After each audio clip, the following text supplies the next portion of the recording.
জয় জয় শ্রীমা। আজকের পাঠ শরৎ মহারাজের উক্তি।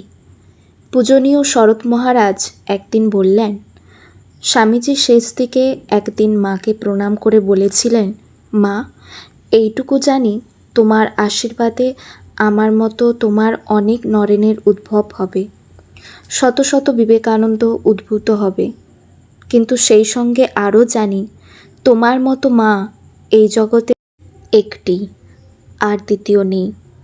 শ্রী শ্রী মায়ের লীলা সংবরণের পর একবার কাশীধামে প্রাচীন সাধুরা শরৎ মহারাজকে অনুরোধ করিয়াছিলেন, আপনি মায়ের বিষয় লিখিয়া রাখিলে পরবর্তীকালের মানুষ শ্রী শ্রীমা কী ছিলেন তাহা সঠিক জানিতে পারিবে। আপনি শ্রী শ্রী ঠাকুরের কথা লিখিয়া জগতের মহা উপকার করিয়াছেন। শ্রী শ্রী মায়ের জীবনীও আপনি লিখলে ভালো হয়, আপনি লিখুন। উত্তরে শরৎ মহারাজ বিশেষ কিছু না বলিয়া নিম্নলিখিত গানটি আবৃত্তি করিয়াছিলেন মাত্র।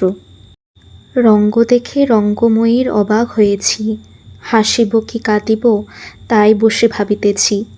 এতকাল রইলাম কাছে, ফিরলাম পাছে পাছে, কিছু বুঝতে না পেরে এখন হার মেনেছি।